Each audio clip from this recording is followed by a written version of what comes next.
Terex AC1000 is the largest crane in the Terex range, and it has a maximum capacity of 1200 tonnes. It's also noteworthy because it travels with the main boom rather than it being carried separately. The model comes in a Terex branded box which is heavy, and inside there is a couple of polystyrene trays, and they're held together with ties, and there's also an instruction book. As it's factory sealed, you need to cut the ties, preferably without losing a finger, and then you can take the lid off. Before looking at the tray, let's have a look at the instruction book. It's a pity there's no information about the real crane, but at least the instruction book for the model is good. The assembly is all described with pictures, there's no words, so there's no language issues.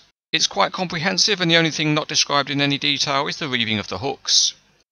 All of the parts are contained in the bottom tray, and there are many of them. There's the sideways superlift arrangement, there are base plates for the outriggers, the winch assembly, there's the separate counterweight pieces, and some optional wheel covers. There's also 3 different hooks with the model, which gives some display flexibility. Getting the model out gives you the chance to flex your muscles because it's certainly a heavy piece. And the best way to do it is to grab hold of the boom and lift it straight up. And because it's strongly made, you can do that with confidence.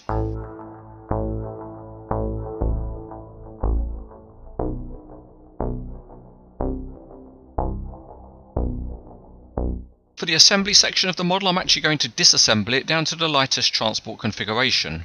So the first thing to do is to take out the optional boom.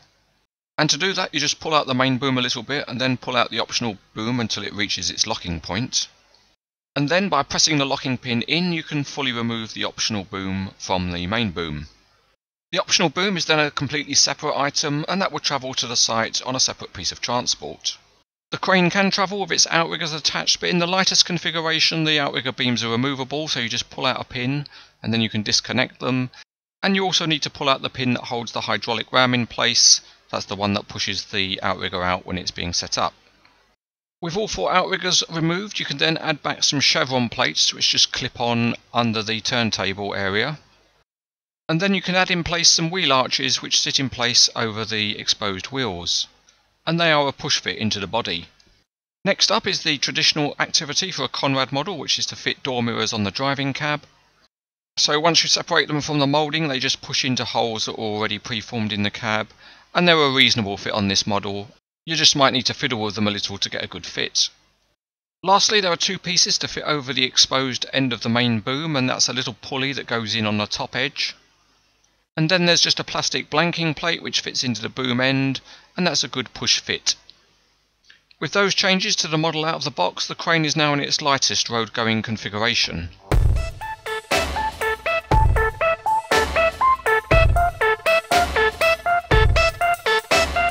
You won't often look underneath this model, but there is some detailing of the transmission system, and things are even simpler under the rear end of the crane. The tyres are quite good, and they have a slightly different wheel design depending on whether they're driven axles or not. At the front, the driving cab has got some detailing with beacon lights and door mirrors, but there are no windscreen wipers. Detailing behind the cab is rather better though, with anti-slip surfacing and some other equipment. At the rear there are chevrons and painted lights, but this is not a model of a vehicle in a fleet, so there's no number plates. The outrigger beams are metal with sharp graphics, but the best thing is the smooth-sided pistons. The crane cab has got a good metal access platform outside, and there's some detail in terms of windscreen wipers and grab rails. The rest of the crane is good, there's lots more metal handrails and platforms, and the ballast plates are nice pieces with good graphics and usable lifting lugs. One nice detail is the metal pulleys used in both the hooks and boom sections. The main cylinder rams look very good because although the cylinder jackets appear to be plastic, they seem to be painted for a perfect colour match. There is some detailing on the boom sections with the cable reels modelled, but they are fairly crude plastic parts. The sideways superlift is modelled well, it's nearly all metal, and there are nice metal pulleys at the ends. The hook blocks look good because of their detailed graphics, and they are mainly metal, but unusually the hook itself is a plastic part. Here's the crane at work lifting up an old boiler, and no, I'm not talking about my mother-in-law.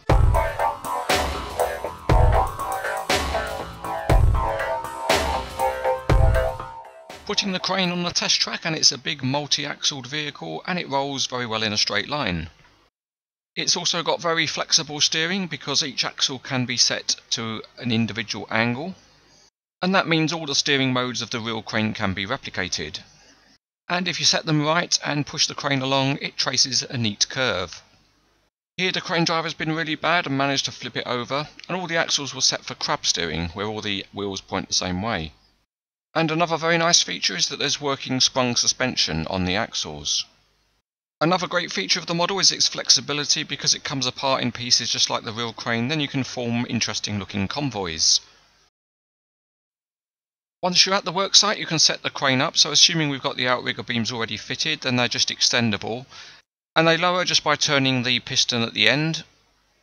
The piston is smooth with no screw thread, and when you've got it set how you wanted, you can fit a pad on the end, and these are plastic pads, but they just clip into place. You can then put the pads onto big metal spreader plates, and the whole arrangement is very strong. It will hold the crane up off its wheels. The crane can be set up to do some self-erection, and to do that you just pull the main boom out a little, and then get some of the rope from the auxiliary drum that's present, which is a bit stiff and you can only turn it with your fingers, but you take the rope down to the front end, and then you can attach the smallest of the hooks, so then the crane is set up to lift some of its own parts during erection. The crane cab has got some features. It normally stores at the back for transport, but it lifts up and then you can rotate it forward. This all works pretty well, and to help the operator work at height, it's also got a tilting mechanism. It relies on friction to hold a pose, and it seems to work well enough on this model. There's also a couple of tiny access ladders on each side of the cab which can be lowered to provide access up onto the platform.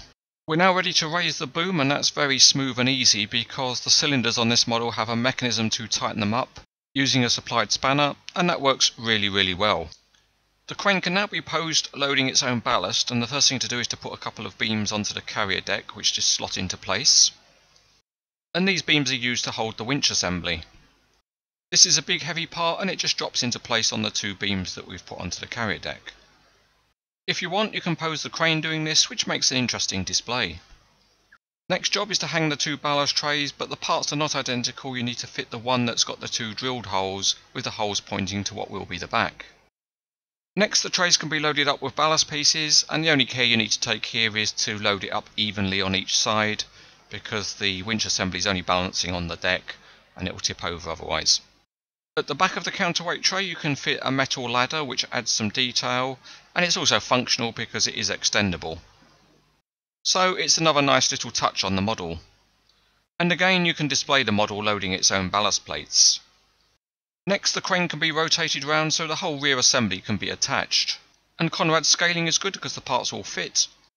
But you do need to manually lift the rear assembly and then pin it into place. And if the pins are a bit tight, you can either clean the paint out of the holes or use something to push the pin in. There's then quite a bit more detailing to add. There's a set of access stairs which clip onto the rear of the crane, and there are a number of access platforms and ladders which fit all around the crane body. These are all nicely made metal parts, and on the whole they clip into place pretty securely. Although if any are loose, you can always use a bit of plastic putty to help secure them. Once all the parts on the side are fixed, you can then add a part at the back, and that just hooks into place, and in fact you could display it folded down if you like. Or you can put it upright and then attach a couple more pieces, one on either side, which are quite large handrail pieces.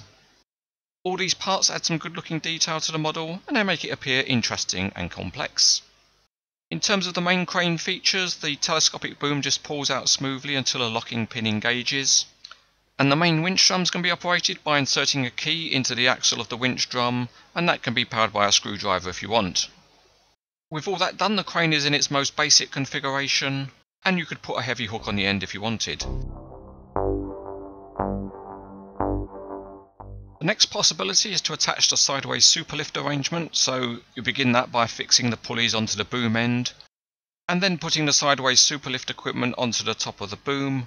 And if you've got a hook already reeved, you just need to make sure that the rope goes over the top of the sideways superlift equipment.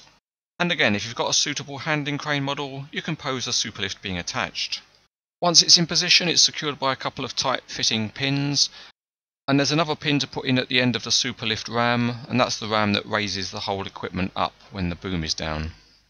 At this point, the sideways superlift is still in a transport configuration, so you need to undo the ties that will be secured to the back of the crane, and they need to be folded the correct way and then pinned into position. There are also a couple of transport brackets to remove, and they'll come off shortly. To reeve up the guy ropes, you need to pull out some rope from the drums. They've got a positive brake action, so to do that you press the button on the side. and then the diagram in the manual can be followed to reeve the ropes up. The same operation is done on both sides of the superlift, and when that's done it's nearly completely rigged. The only other thing to do is to remove the two transport brackets that are fitted, and they just pull out. One thing to note is that the two boom connections need to be reeved the right way round because they clip into place on top of the superlift when it's in a transport mode. With the superlift attached, it can be put to work, so that's achieved by first lifting it up, and then it's quite a slow process to unwind the rope from the drums as you extend the boom. Once they're up and tensioned and you've got one in each hand, you can spread them out wide. And with that you've got the crane configured with a sideways superlift.